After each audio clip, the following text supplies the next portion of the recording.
Bondade e verdade me seguirão até o fim.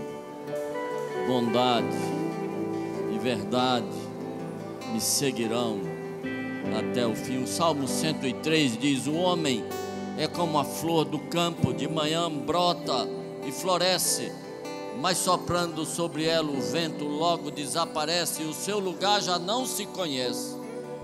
Mas o Senhor é de eternidade a eternidade, de eternidade a eternidade. Eu tenho facilidade de entender a eternidade daqui para frente. Agora, entender a eternidade daqui para trás, mente, dá um nó na minha cabeça, porque eu fico imaginando que em algum momento deve ter um começo. Não tem. Ele é antes de tudo e de todos. Ele é eterno, de eternidade a eternidade. Fique com este conceito de eternidade a eternidade. Quem é de eternidade a eternidade não faz upgrade, não tem modernização. Ele é o mesmo sempre.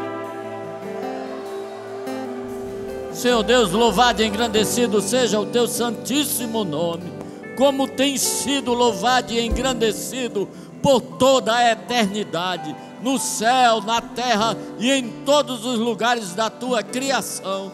E dá-nos a graça de pegarmos carona, embalo neste coral de adoração, e possamos agora, Senhor Deus, ministrar essa palavra sob o poder do teu Espírito, para a glória do teu nome e para o bem do teu povo, em nome de Jesus Cristo, amém.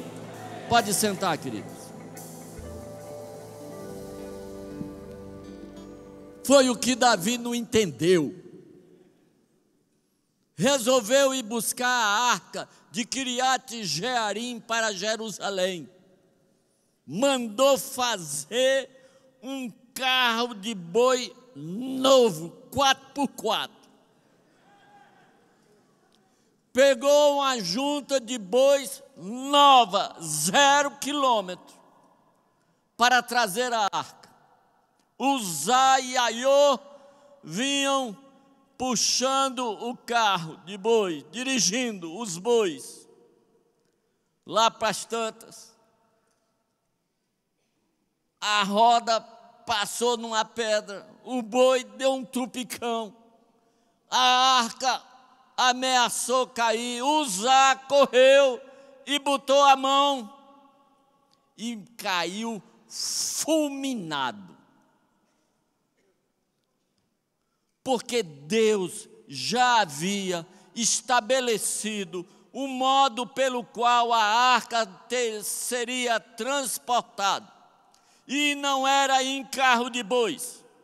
No projeto da arca, tinha lá umas argolas na arca, tinha uns varões de madeira de acácia revestida por ouro, que eram enfiados por estas argolas, e os levitas se abaixavam, colocavam os varões sobre os ombros, e era assim que a arca era transportada.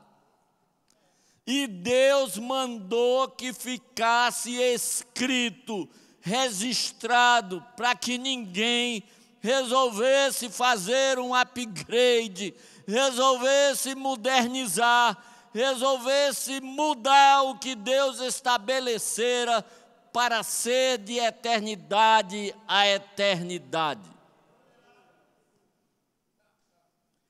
Queridos, quem já está na primeira classe de um avião, se mudar de categoria, pode ir parar no pulgueiro lá atrás. Quem está de primeira classe não faz upgrade. Deus nos deu a sua palavra, a revelação, o que Ele quer que nós saibamos, o que Ele quer que nós façamos, o que Ele quer que nós não façamos. Está escrito.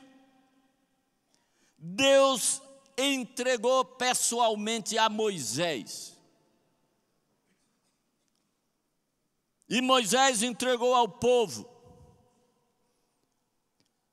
Mas o povo foi desobediente e teve que voltar para o deserto para morrer. É bom que se diga que todas as vezes que Deus levou o povo ao deserto foi para atravessar, não levou para ficar.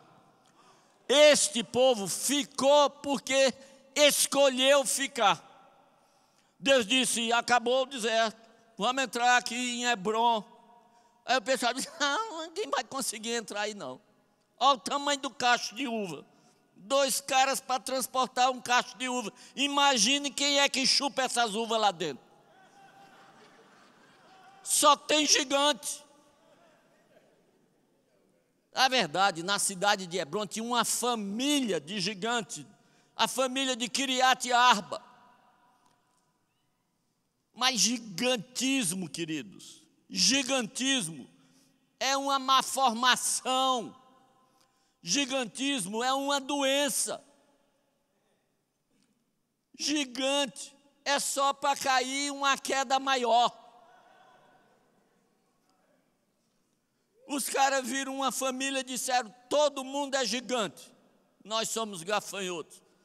Deus não vai ter capacidade de nos colocar aí dentro. Deus disse: vou não, não vai não. Então pronto, vão tudo para o deserto. Esperar a morte chegar. E aí surge uma nova geração. Esta nova geração precisa de uma revelação da vontade de Deus. Deus manda que seja reescrita a mesma lei. Deuteronômio traz para aquela nova geração a mesma lei que foi dada para outra geração. E nós vamos ler um pedacinho dela. Deuteronômio capítulo 11.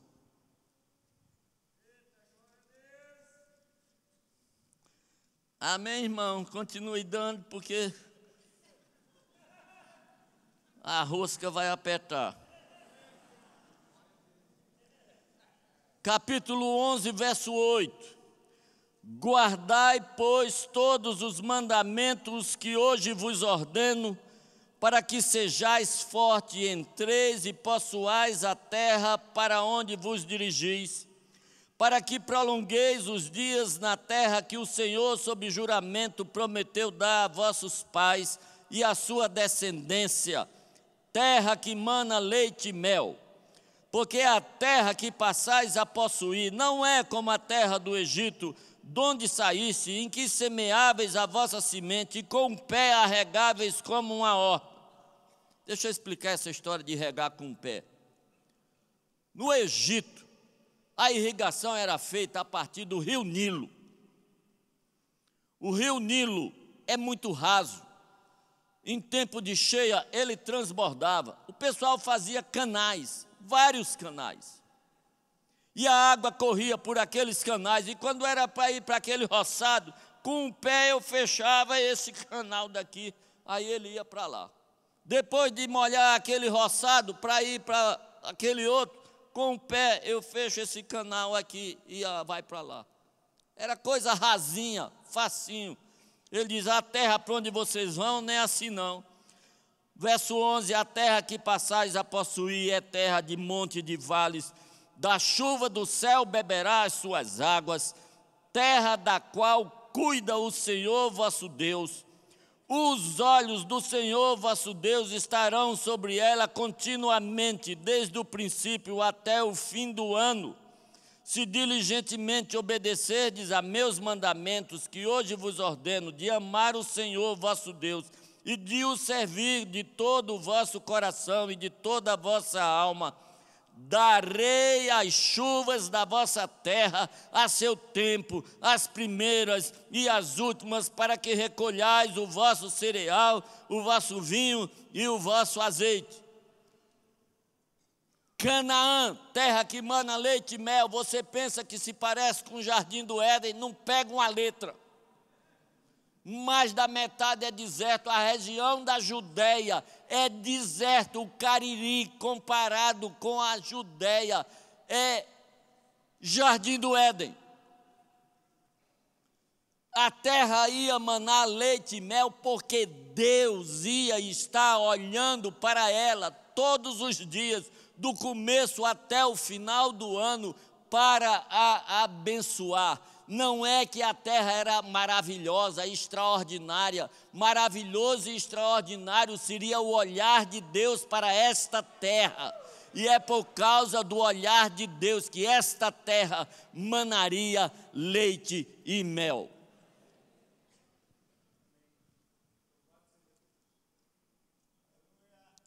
Darei a erva no vosso campo, ao vosso gado, comereis e vos fartareis.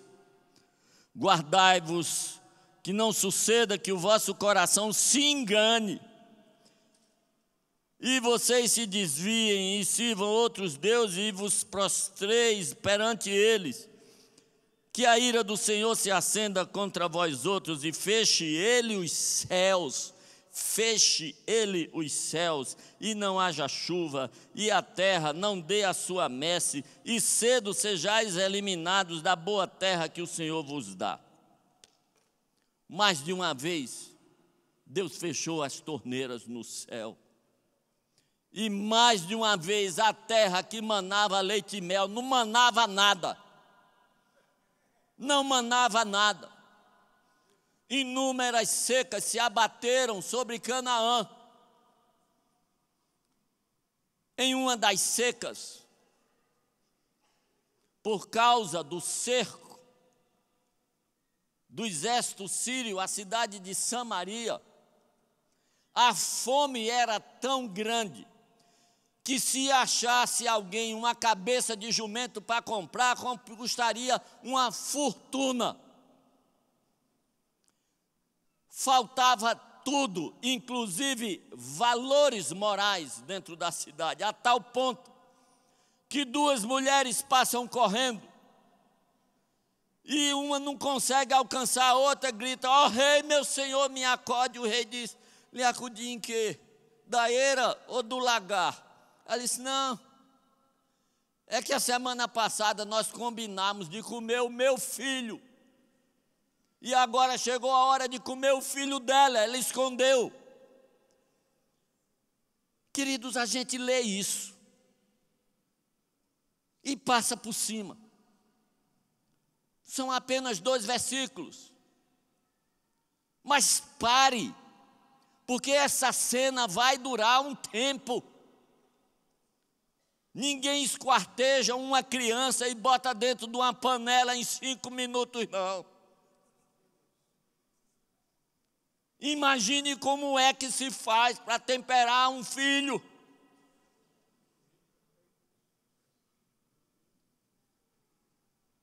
Um dia eu fui falar sobre isso, levei uma panela para o culto. Uma panela, um facão grande e uma boneca. Mas ficou tão chocante que eu desisti, nem com boneca.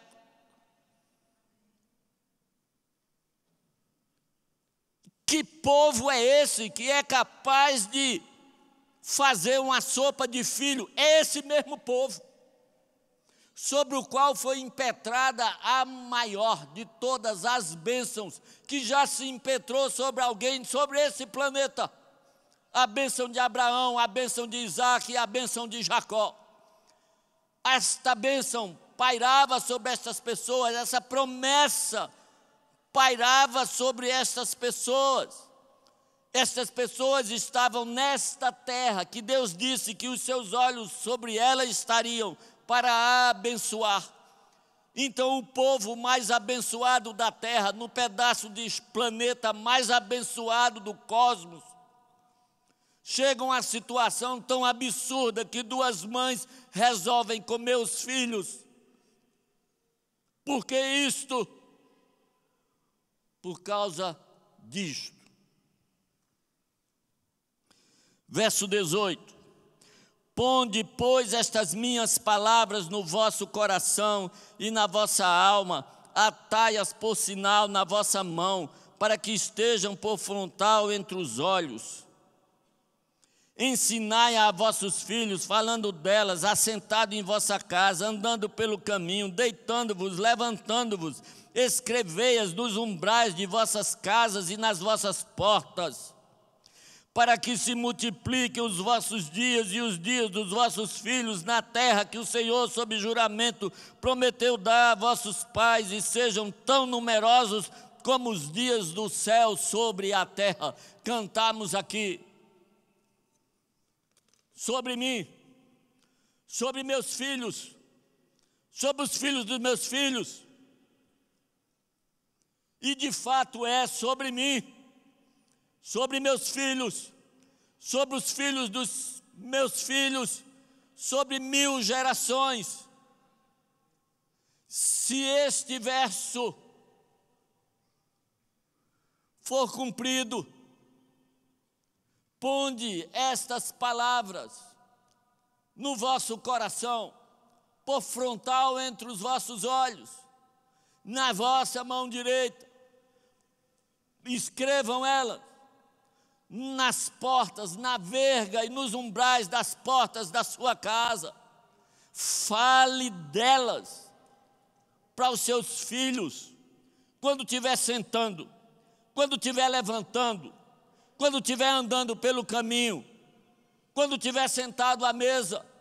Fale destas palavras. Que palavras? Estas palavras que são de eternidade a eternidade.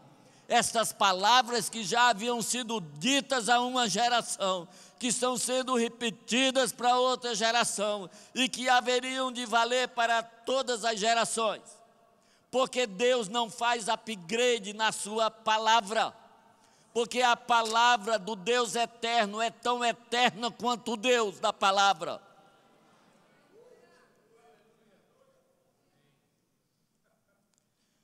A bênção é sobre esta geração, sobre a outra,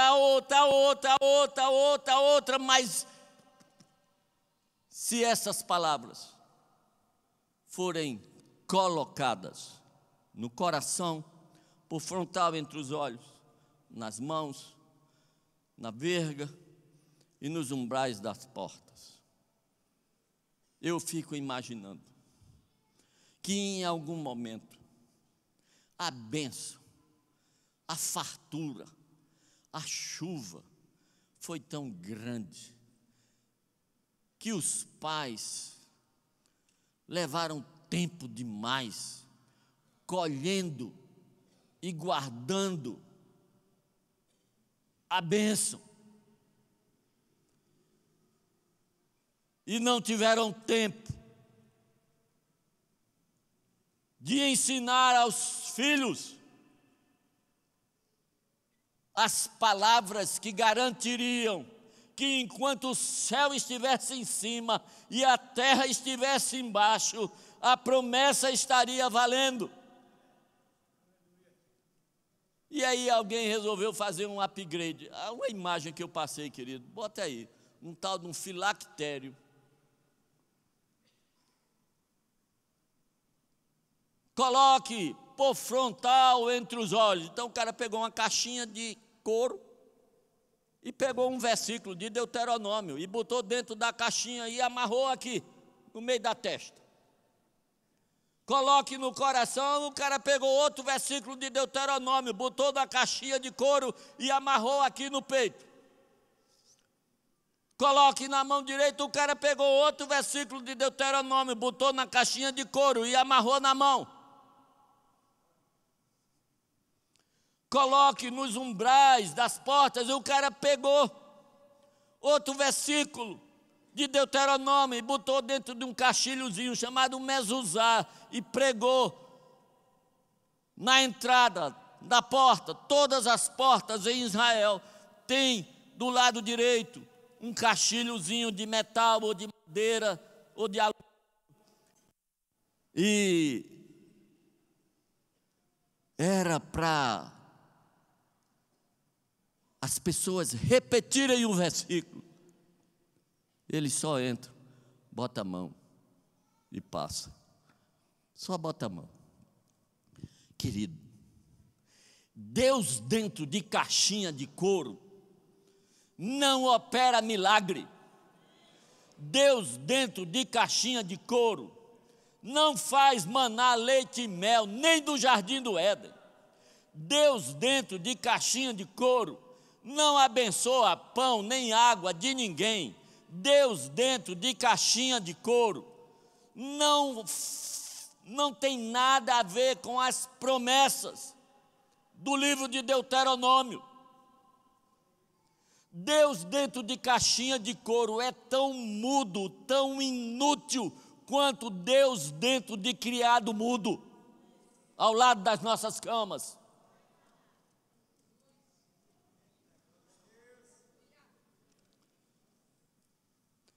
É para colocar na mente, é para colocar no coração, é para colocar no que se faz, é para colocar para onde se vai, é para colocar na casa, é para seus filhos ouvirem, é para seus filhos lerem. Não encaixote Deus, porque é o Deus que se deixa encaixotar. Nem gênio da lâmpada é.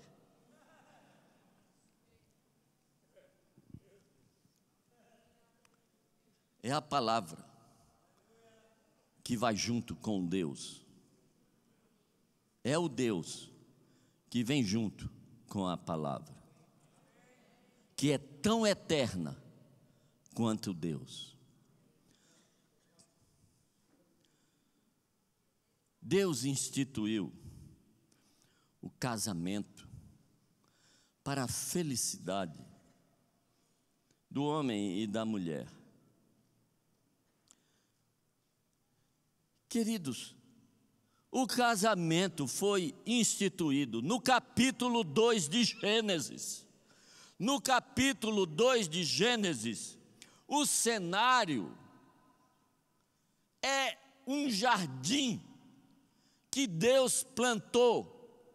No capítulo 2 de Gênesis, o homem é o homem à imagem e semelhança de Deus. No capítulo 2 de Gênesis, a mulher é a adjutora que haveria de ser idônea, que haveria de vir para ser a bênção do homem. Portanto, o casamento foi instituído num cenário de paraíso, para um homem que não tinha pecado, para uma mulher que não tinha pecado, de onde não se falava em traição, não se falava em adultério, não se falava em mentira, não se falava em inveja, não se falava em ira, não se falava em nada disso. No capítulo 2 de Gênesis, nem sogra havia ainda.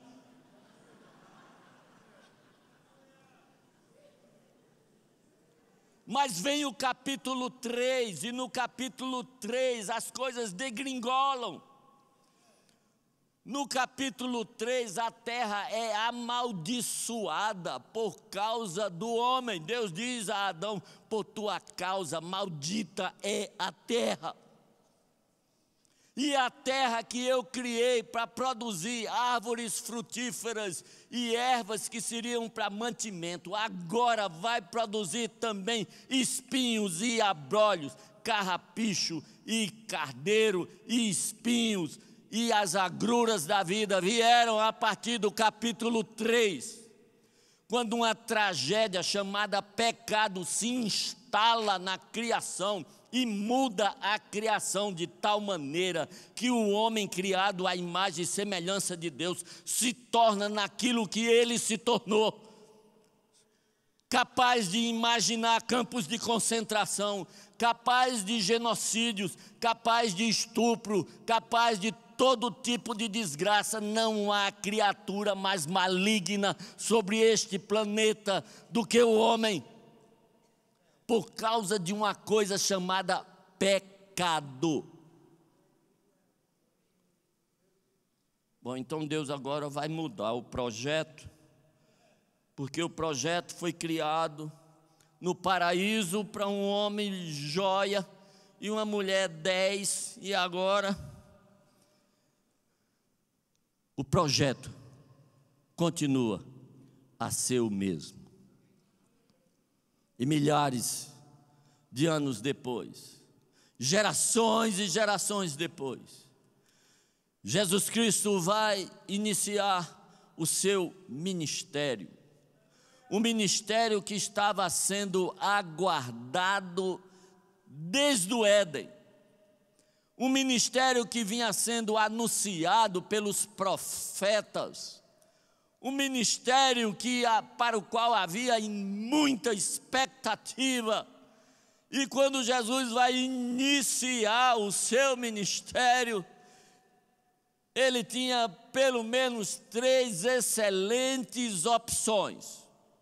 Uma delas era iniciar o seu ministério entrando na cidade de Roma, montado num cavalo branco, porque era a moda para os conquistadores, à frente de um exército de anjos empunhando espadas de fogo. E Jesus então entraria em Roma e subjugaria aqueles que pensavam ser o dono do mundo. Mas Jesus não fez isso. Tinha um plano B. Jesus poderia ter ido a Atenas, o centro do saber, o centro dos filósofos, e poderia ter ido ao Areópago e feito um discurso, um sermão arrebatador, de deixar aqueles filósofos todos de boca aberta. Mas Jesus não fez isso. Poderia, então, ter dado um toque religioso e ido para Jerusalém, iniciar o seu ministério fazendo uma oração mais poderosa do que a de Elias, que faria descer fogo do céu e mais um bocado de coisa, em meio ao cântico de querubins, serafins, anjos, arcanjos. Ele não fez isso também não. Eu acho que é porque ele não era cearense, nem se criou em Campina Grande. Jesus vai para um lugar chamado Caná da Galiléia. Não era nem da Judéia, era da Galiléia. A Galiléia era conhecida como Galiléia dos gentios, porque ficava perto daqueles países da Síria, do Líbano. Galiléia dos gentios. Havia um intercâmbio comercial e cultural grande entre a Galiléia e as nações pagãs. A Judéia não, a Judéia era judeu raiz. Mas Jesus não vai para a Judéia, vai para a Galiléia e vai para Caná da Galiléia, um pontinho no mapa. E não foi para nenhuma cruzada evangelística. Também não foi para uma cruzada de cura. Jesus vai para uma festa de casamento. Fala sério, Deus, uma cruzada teria sido mais espiritual. Na minha cabeça, de cearense, criado em Campina Grande. Na de Deus, não.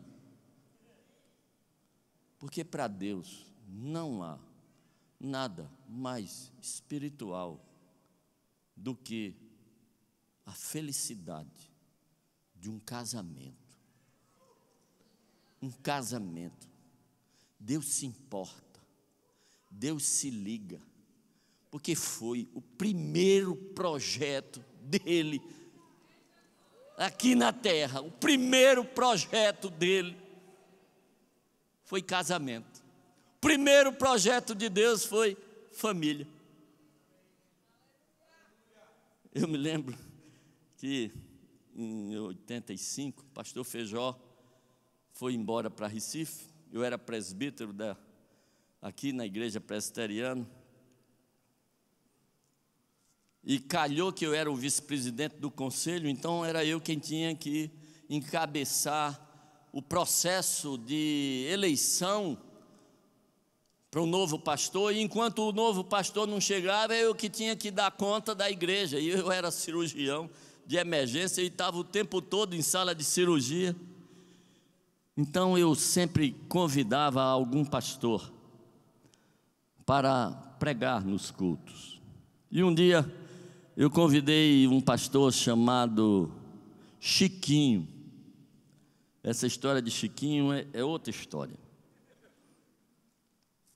Eu fui para um congresso no Rio e a esposa do pastor Feijó disse: se tiver alguma oficina com Chiquinho, não perca. Eu digo: mas eu vou sair da Paraíba para ir para o Rio de Janeiro para escutar Chiquinho. E lá eu passava para a minha sala, eu digo: eu quero um que tenha bem muito W e Y no nome. Aí eu passava por uma sala que tinha gente pendurada nas grades da janela. E eu ia para a minha sala, só era eu e mais 4. Aí no último dia eu digo: eu vou ver quem está aí. Quando eu me pendurei, disse: quem é ele? Chiquinho. Na verdade o nome dele era Franz Leonard, sobrevivente de campo de concentração holandês, com o número dele do campo de concentração impresso aqui na mão. E aí eu trouxe Chiquinho, ele assumiu aqui no Brasil o nome de Francisco, e eu hospedei ele lá no Hotel Majestic, e várias vezes eu ia lá ver como ele estava, como ele não estava, como ele estava, como ele não estava, levava para comer, levava para tal. Aí quando terminou o culto, domingo à noite, chegamos em casa, eu e Simone tivemos um entrevero. Aí eu disse: isso só pode ser o diabo, que está revoltado porque eu estou trabalhando na igreja, está usando a minha mulher para me perturbar. Era 11 horas da noite, eu não aguentei ficar na cama. Você fica acordado, sabendo que ela está acordada também, um de lado do outro, não rola. Aí me levantei, fui lá no hotel, bati na porta. Quando ele abriu, eu disse: pastor, desculpe a hora. Ele fez: meu filho, me perdoe. Eu disse: o que, pastor? Ele disse: esse fim de semana, 2 vezes o Espírito Santo me disse para lhe dizer uma coisa e eu esqueci. E eu disse: e o que foi, pastor? Ele disse: você está errado.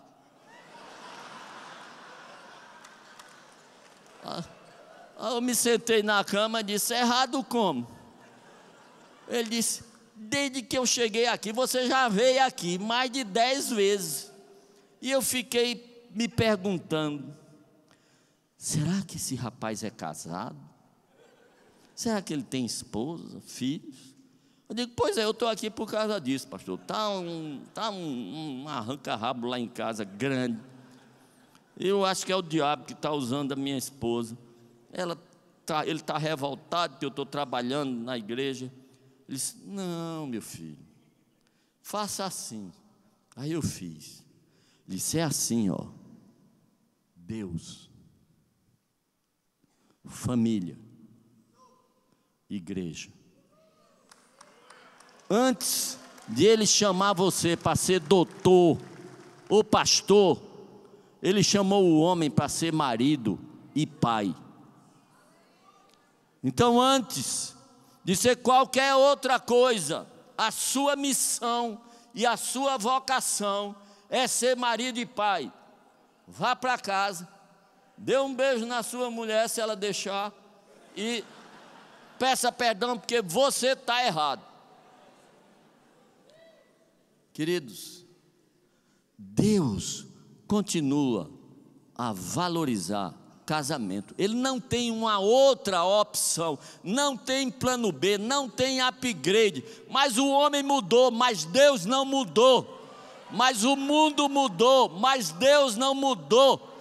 Ele disse que não é bom que o homem esteja só há milhares e milhares de anos atrás, e ele continua a dizer a mesma coisa hoje, e há milhares e milhares de anos atrás. Entendeu o Criador que a solução para a solidão do homem não era fazer um time de futebol ou 2 times de futebol, era fazer uma mulher. Aí você diz, mas na Bíblia vai ter um bocado de gente casada com um bocado de mulher. Eu digo, tem, mas todos se deram muito mal. Uma vez em Israel, um amigo chegou para mim e disse, Casalberto, preste atenção, essas piscinas aqui de Salomão. Eu digo, o que é que tem? Ele disse, tu já imaginou 1000 mulheres aqui? Eu digo, de onde vem 1000? Disse, não, que ele tinha 700 mulheres e 300 concubinas, dá 1000. Eu digo, sim, e 1000 sogras em casa.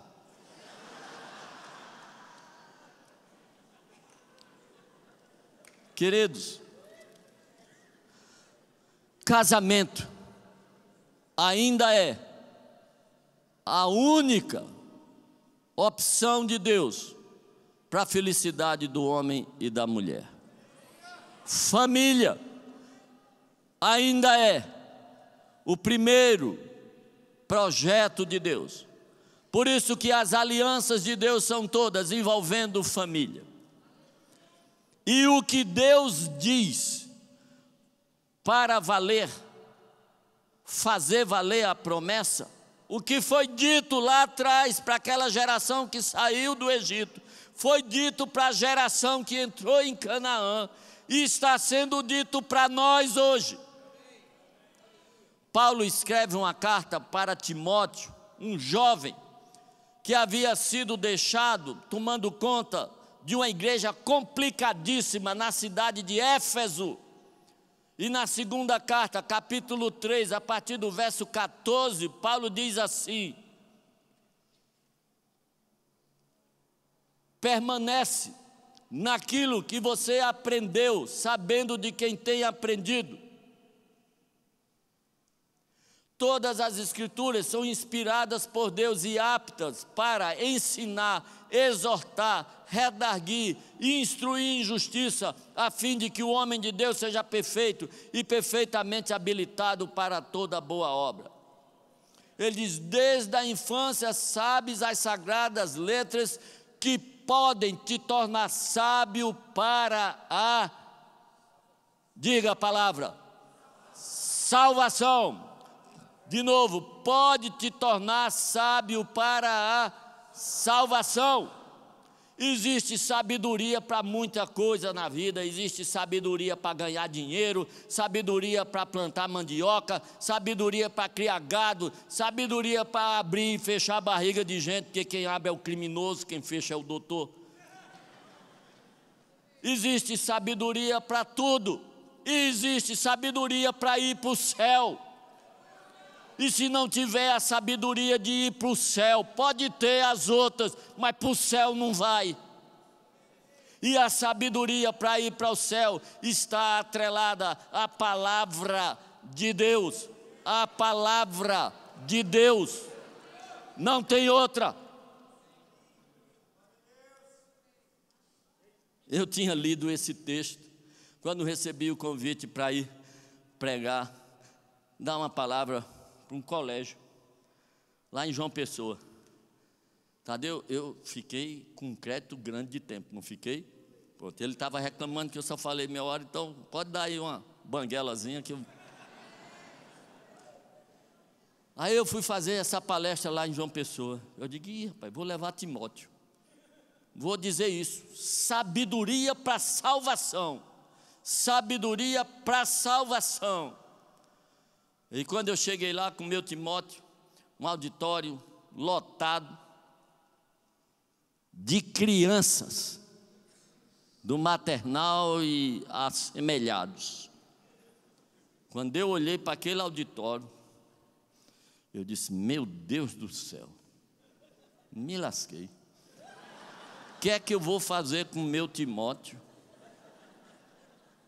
Eu disse, mas preparei Timóteo, vai Timóteo mesmo. Aí eu arrisquei.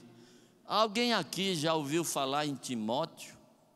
Tinha uma galeguinha assim na frente, ela pulou da cadeira e fez: Timóteo da Lemberte, é o marido de Letícia, que é sobrinha de Tieta.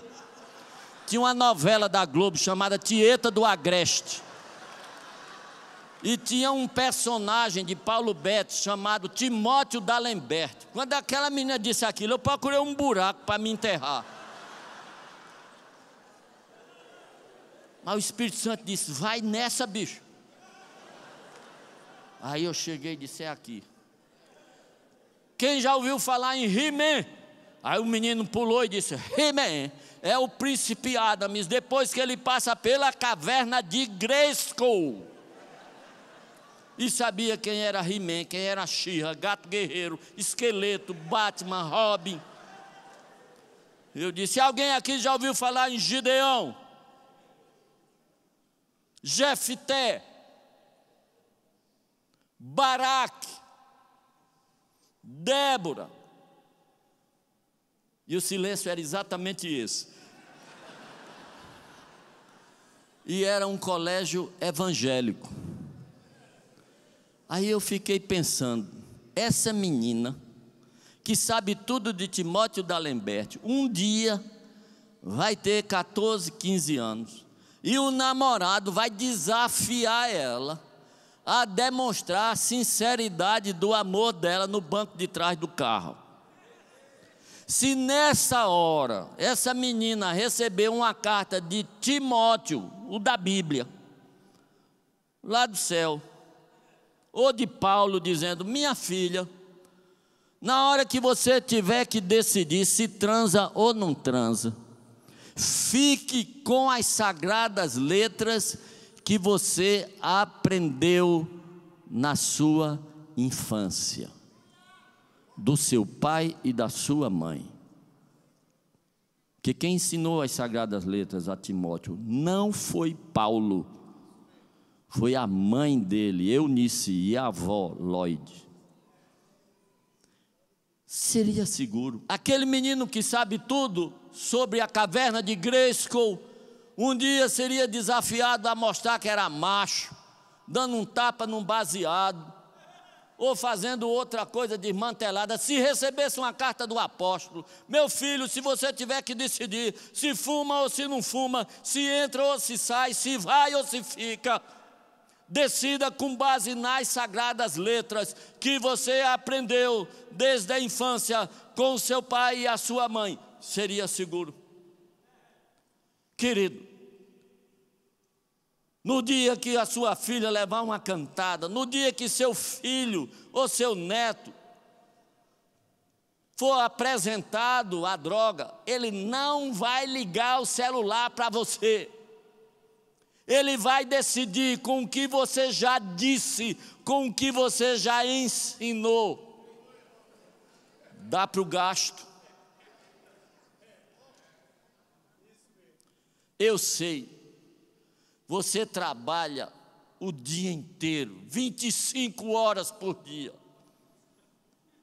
Eu sei, você chega em casa caindo pelas tabelas. Não interessa. Se seu filho, se sua filha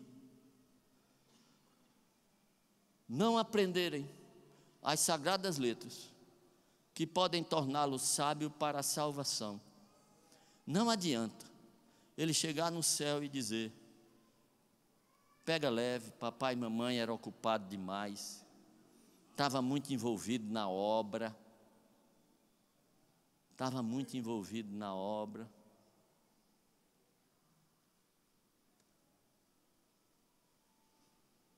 Queridos, gerar filhos, se não for para ir para o céu, é crime. Que Deus abençoe vocês.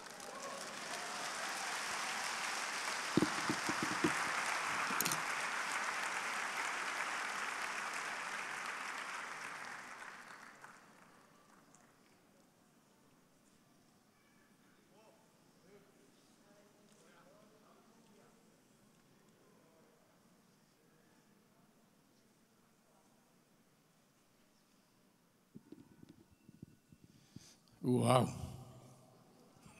Aleluia! Louvado seja Deus! Glória a Deus! Obrigado, meu irmão, por tão grande palavra, para tão grande salvação. Aleluia! Você recebeu, diga amém. Amém. Glória a Deus! Bom demais! Eu queria dar a oportunidade a você que está aqui nessa noite, ouviu essa palavra, guardou ela no teu coração. Eu sei que mexeu aí com a sua vida, com as suas emoções, até com seus sentimentos, mas também mexeu com o seu interior, com o seu íntimo, com o seu coração. E eu queria convidar você que ainda não entregou a sua vida a Jesus, ainda não recebeu Jesus